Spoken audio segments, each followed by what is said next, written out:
Hello everybody, welcome to my very first gear review video. Kind of what inspired me to do this is this guitar here I recently received, and I had some words about it. So there were some issues that I wasn't expecting, though I maybe should have, because the ESP that I have on the wall over there, the EC 1000, I've also had some issues with, but I love entirely. It's still my favorite instrument thus far. But anyway, we're going to be reviewing the ESP LTD M-1000 Multiscale. So first off, I want to start by saying that this is not a sponsored video or anything like that. I got this with my own money. I'm not paid to do this anyway. I'm not receiving the instrument from ESP themselves or anything like that. This is strictly my own purchase, which I will be doing with all of my purchased guitars because that's what I have on hand, and I don't think anybody wants to give me anything for free. So there you have that. But anyhow, so let's go ahead and jump into the specs of the ESP LTD M-1000 Multiscale. That is a lot to say. So we'll start with the construction. It is a bolt-on neck. It is made of a 5-piece maple and purple heart. The fingerboard is Makassar ebony. I believe that's how you pronounce that. We've got a flamed maple top. The body is mahogany.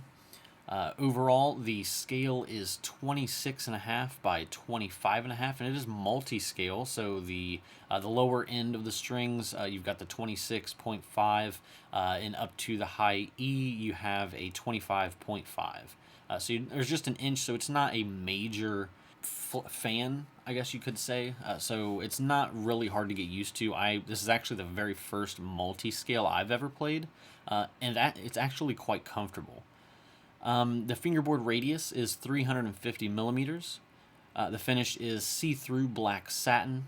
Our nut width is 42 millimeters, and the nut material is black bone, which I was very surprised to see, because usually you see like a Graph Tech nut, or most commonly black plastic, which you seem to see a lot mainly on the Jackson guitars and stuff like that. I do see more people starting to move away to better quality nuts. The neck contour on this guitar is a thin U, and it is by far one of my favorite playing necks, especially compared to my EC 1000, which now feels like really thick.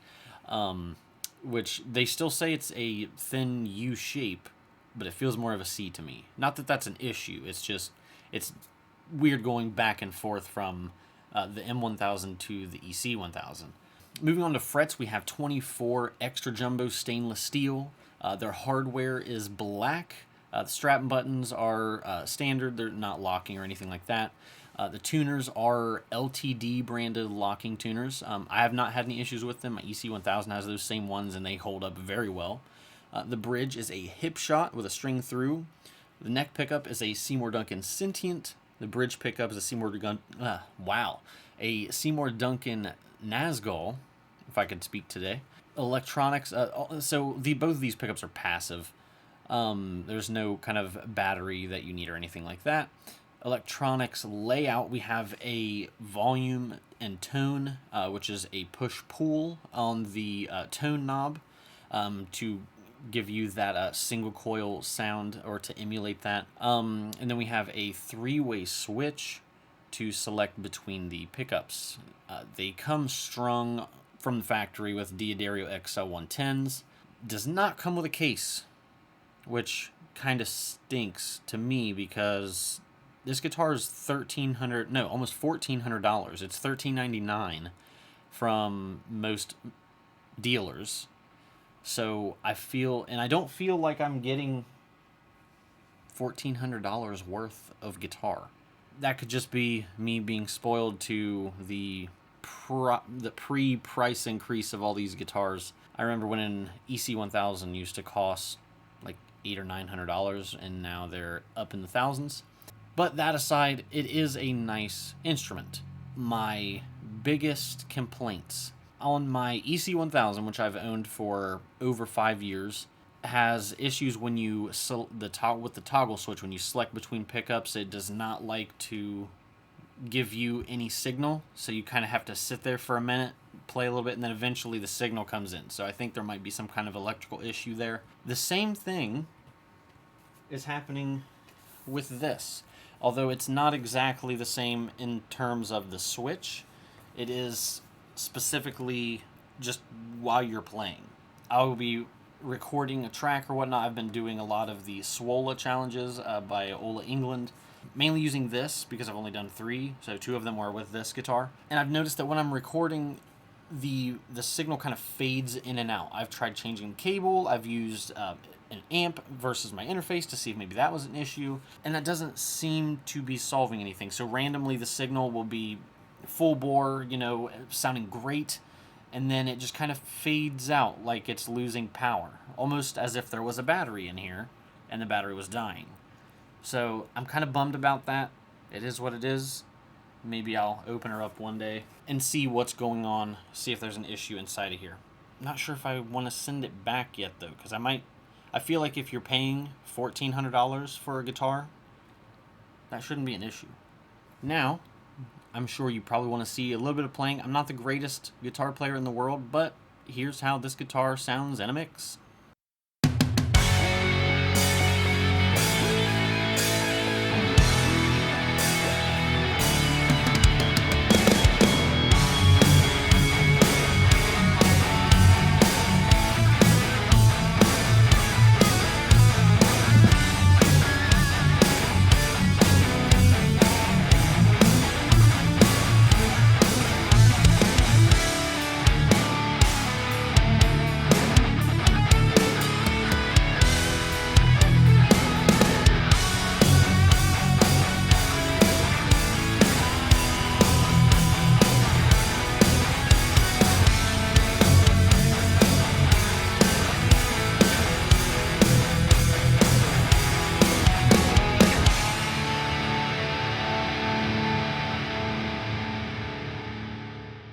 Alright, that is our review of the ESP LTD M-1000 Multiscale.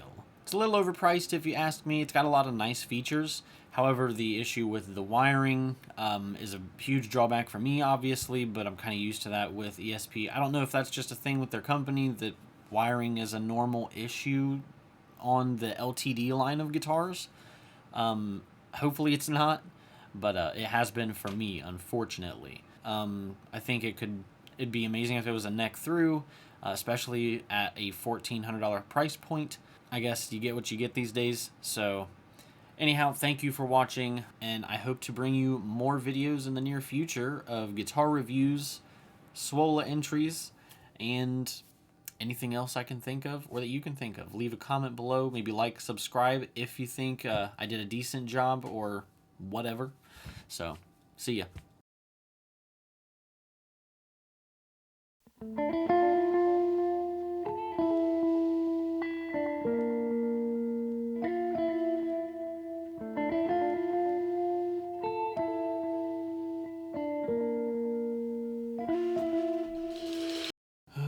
Love how my ring light goes out in the middle of a video.